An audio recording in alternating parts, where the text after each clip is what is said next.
Hello everyone. तो कैसे हैं आप लोग? आई होप आप लोग अच्छे ही होंगे। आज हम लोग क्लास 8 के साइंस के चैप्टर नंबर 1 को पढ़ेंगे, जिसका नाम है क्रॉप प्रोडक्शन एंड मैनेजमेंट। तो जिसमें हम लोग सबसे पहले देखते हैं कि क्रॉप्स क्या होते हैं। When plant of the same kind are cultivated at one place on a large scale it is called a crops.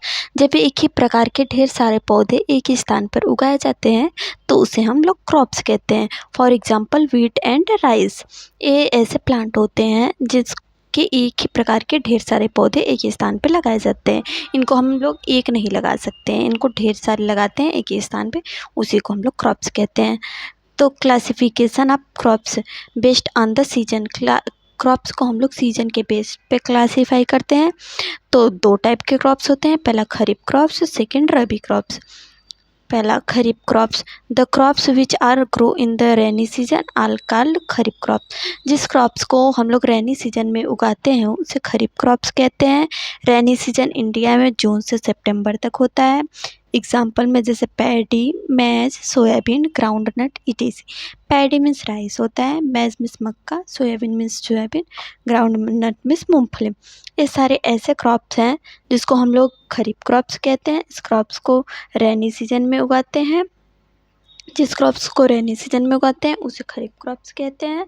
चलिए देखते हैं रबी क्रॉप्स क्या होता है। Rabi crops. The crops grow in the winter season are called rabi crops. जिस crops को ठंडी के समय में उगाते हैं उसे रबी क्रॉप्स कहते हैं। इंडिया में विंटर का समय अक्टूबर से मार्च तक होता है। एग्जाम्पल में व्हीट, ग्राम, पी, मस्टर्ड इटीज। ये सारे ऐसे क्रॉप्स हैं जिसको हम लोग विंटर के समय में उगाते हैं और इंडिया में विंटर का समय अक्टूबर से मार्च तक होता है। जिस क्रॉप्स को हम लोग रेनी सीजन में उगाते हैं उसे खरीफ क्रॉप्स कहते हैं। जिस क्रॉप्स को हम लोग विंटर सीजन में उगाते हैं उसे रबी क्रॉप्स कहते हैं। चलिए देखते हैं कि एग्रीकल्चर प्रैक्टिसेस क्या होते हैं। एक किसान के द्वारा जितने भी स्टेप इन्वॉल्व होते हैं क्रॉप्स को उगाने से उसे खाने योग्य बनाने में, उसी को कहते हैं एग्रीकल्चर प्रैक्टिसेस। तो step which involve in agriculture practices, सबसे पहले है preparation of the soil, second sowing, third adding manure and fertilisation, 4 irrigation, 5 protecting from weeds, 6 harvesting, 7 storage. तो ये सारे ऐसे स्टेप हैं जो एक फार्मर के द्वारा क्रॉप्स को उगाने से उसे खाने योग्य बनाने में किए जाते हैं। तो सबसे पहला है preparation of the soil. Preparation of the soil is the first step before growing crops. Crops को उगाने से पहले मिट्टी को बनाना ये सबसे पहला स्टेप होता है। मिट्टी को हम लोग जब तक उपजाऊ नहीं बनाएंगे तब तक उसमें कोई भी क्रॉप्स उगेगा नहीं, तो इसलिए मिट्टी को बनाना सबसे पहला स्टेप है।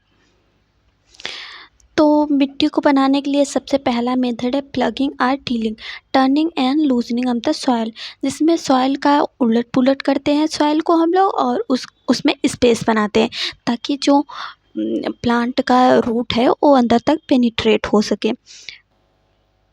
टीलिंग और ploughing is done by using a plough are made up of wood. Tilling और प्लगिंग एक प्ला के द्वारा होता है, जो प्ला लकड़ी का बना होता है, जो जिसके ऐसे ऐसे दो बैल, ऐसे एक बैल इधर रहेगा, एक बैल इधर रहेगा।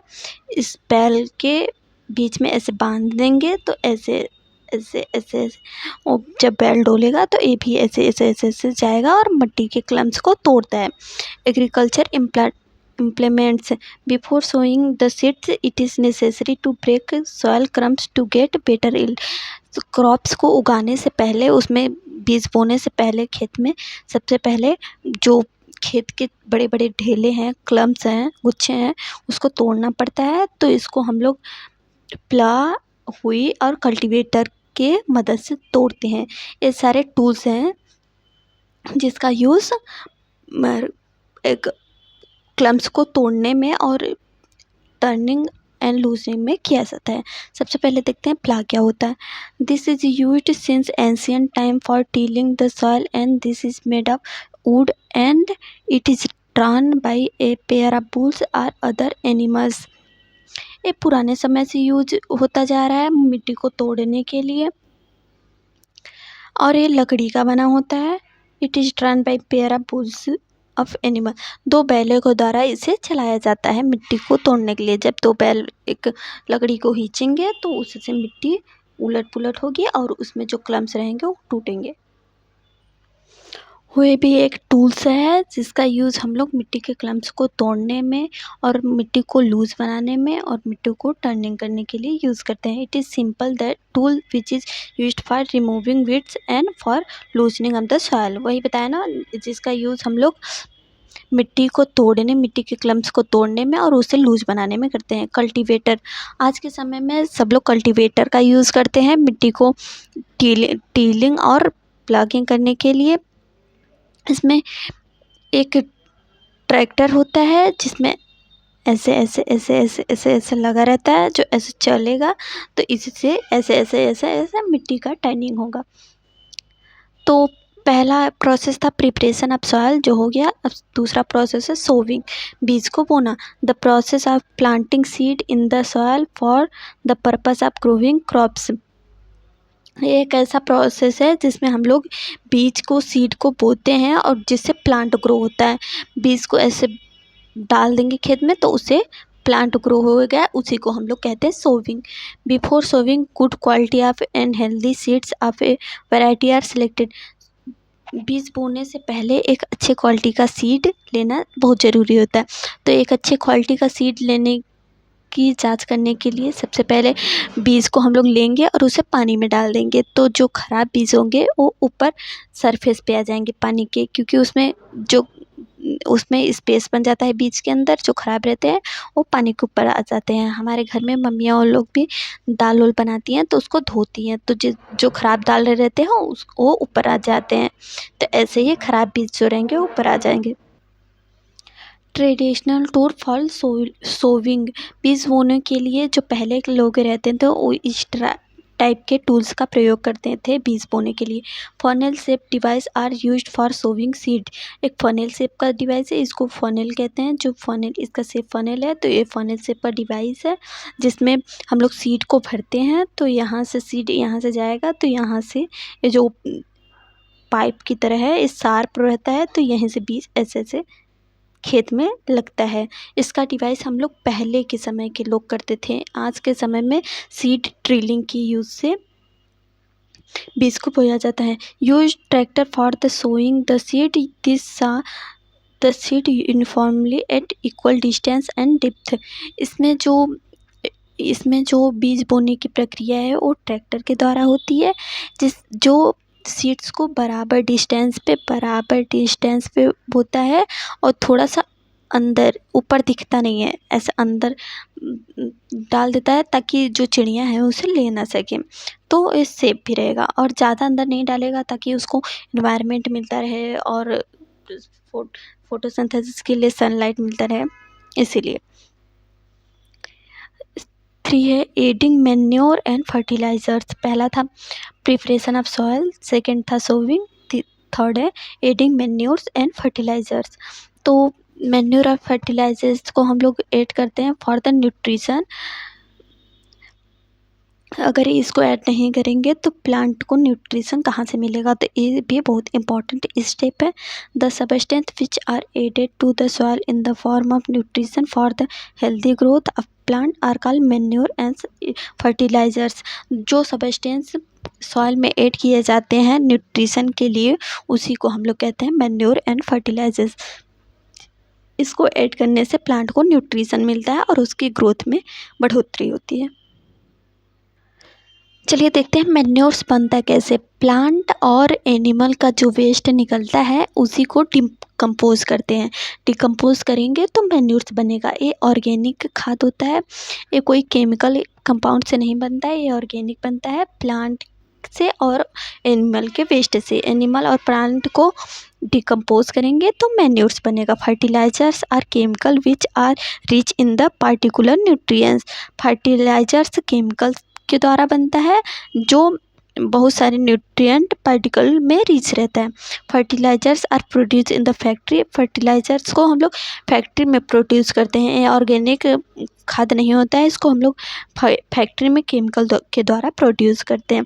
For example urea, ammonium sulphate, potash, ये सारे ऐसे फर्टिलाइजर्स हैं जिसको हम लोग फैक्ट्री में बनाते हैं, और मैन्यूर्स को हम लोग प्लांट और एनिमल के वेस्ट को डिकम्पोज सड़ा गला कर बनाते हैं।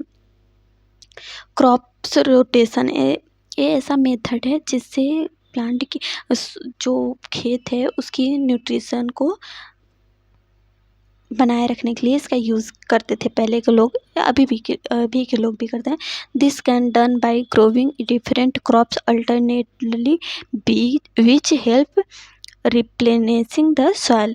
प्लांट के न्यूट्रिशन को बरकरार करने के लिए जो किसान रहते हैं वो प्लांट को दूसरे प्लांट को ग्रो करते हैं खेत में। अलग अलग प्लांट को एक बार गेहूँ लगाएंगे तो एक बार धान लगाएंगे तो एक बार चना लगाएंगे, ऐसे लगाते हैं ताकि जो सॉइल का न्यूट्रिशन है वो बरकरार रहे और उसमें खेती अच्छी हो। एडवांटेज ऑफ मैन्यूर्स के क्या एडवांटेज, मतलब क्या अच्छाई है उससे, फर्टिलाइज़र से। The organic manures is consider better than fertiliser. Fertiliser से मैन्यूर अच्छा होता है क्योंकि ये ऑर्गेनिक है, ये हमें नेचुरली मिलता है, नेचुरली चीज़ें अच्छी होती हैं। Because it increase the water holding capacity of the soil, क्योंकि ये सॉइल की वाटर होल्डिंग कैपेसिटी मतलब बढ़ोतरी करता है। इरिगेशन, फोर्थ है इरिगेशन। पहला था प्रिपरेशन ऑफ सॉइल, दूसरा था सोइंग, थर्ड था addition of manures and fertilisers, fourth है irrigation. The supply of water to the crops is called irrigation. Plant को या क्रॉप्स को वाटर का सप्लाई को इरिगेशन कहते हैं। Source of irrigation, the source of water for irrigation are, मतलब irrigation के कितने सोर्स होते हैं, तो जैसे वेल हो गए, कुआं से हम लोग पानी ले करके खेत में डालते हैं तो वेल हो गए, ट्यूबवेल हो गए, पॉन्ड्स हो गए, लेक्स हो गए, reverse. Traditional method for irrigation, जो पहले के लोग थे वो कैसे खेती में पानी पहुंचाते थे उसके बारे में हम लोग पढ़ेंगे। The water available in the well lakes is lifted by different method for taking it to the lip field. जो पानी है कुएं का उसको ऊपर लाने के लिए जो मेथड यूज़ होता था वो ट्रेडिशनल मेथड होता था, जिसमें ह्यूमन लेबर यूज़ होते थे। और इसमें पहला मेथड है मोट मेथड, सेकंड है चैन पैम्प, थर्ड है ठिकली, फोर्थ है राहट। इसमें हम लोग एक बड़ा सा व्हील ले लेते थे, व्हील के साइड बकेट बांध देते थे और बकेट बांध देते थे। इस बकेट को घुमाते थे तो जब नीचे जाता था बकेट तो इसमें पानी भरता था, तो फिर ऊपर आता था तो फिर ऐसे पानी खेत में गिराता था। मॉडर्न मेथड ऑफ इरिगेशन, तो पहला स्प्रिंकल सिस्टम, सेकेंड है drip system. Modern method of irrigation help us to use water economically. जो पहले का ट्रेडिशनल मेथड था उससे पानी बहुत बर्बाद होता था, तो आज के ये सारे मेथड हैं जिससे पानी नहीं बर्बाद होता। इसमें मोटर का यूज़ करते हैं हम लोग, कुएं से या कहीं से पानी निकालने के लिए, ट्यूबवेल या कुएं से पानी निकालने के लिए हम लोग मोटर का यूज़ करते हैं। और पहले के ट्रेडिशनल समय में सब लोग इंसान या जानवरों का यूज़ करते थे कुएं या कहीं से पानी निकालने के लिए। प्रोटेक्ट फ्रॉम वीड्स, चलिए देखते हैं कि वीड्स क्या होते हैं। The undesirable plants grow naturally along with crops that plant are called weeds। जो अननेसेसरी जिस प्लांट की हमें ज़रूरत नहीं होती है वो प्लांट भी क्रॉप्स के साथ ग्रो हो जाते हैं खेत में बिना उसके बीज को बोए, उसी को हम लोग कहते हैं weeds. The removal of weeds called weeding. जब हम लोग वीड्स को रिमूव करते हैं खेत से तो उसे कहते हैं weeding. Weeds are control by chemical called weedicides. Weeds को हम लोग वीडिसाइड से कंट्रोल करते हैं। जब हम लोग खेत में वीडिसाइड ऐसे ऐसे छिड़क देंगे तो ये जो वीड्स हैं वो वहीं पे मर जाएंगे और हमारे क्रॉप्स सुरक्षित रहेंगे। तो 6 है harvesting. The cutting of crops after it is mature is called harvesting. Mature होने के बाद क्रॉप्स का कटिंग, उसको कट करके घर पे ले आना, उसी को कहते हैं हार्वेस्टिंग। जो क्रॉप्स की कटाई है वो मशीन के द्वारा होती है या सिकल मतलब हसिया के द्वारा होती है। हसिया इस प्रकार का रहता है, ऐसे पकड़ेंगे तो ऐसे ऐसे ऐसे ऐसे काटेंगे। The separation of seeds from the chaff, this process are called threshing.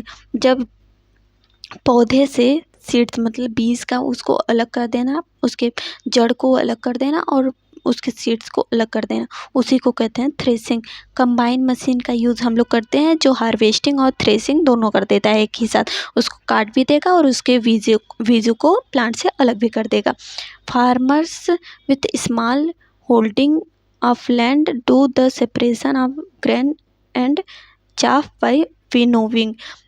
जिस फार्मर के पास थोड़ा सा खेत है, मतलब थोड़ा सा स्पेस है, थोड़ा सा लैंड है, वो फार्मर विनोविंग का यूज़ करते हैं सेपरेस ग्रेन मतलब अनाज को सेपरेट करने के लिए प्लांट से।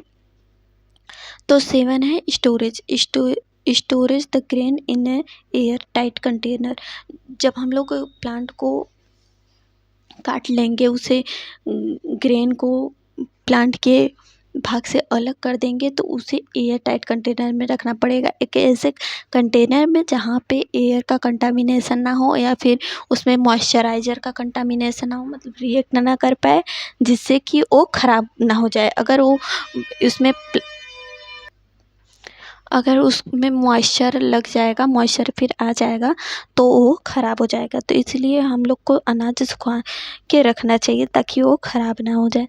Thank you for watching my video. अगर आपको पसंद आया हो तो लाइक शेयर सब्सक्राइब कीजिएगा। चलिए मिलते हैं अगले वीडियो में। Thank you for watching.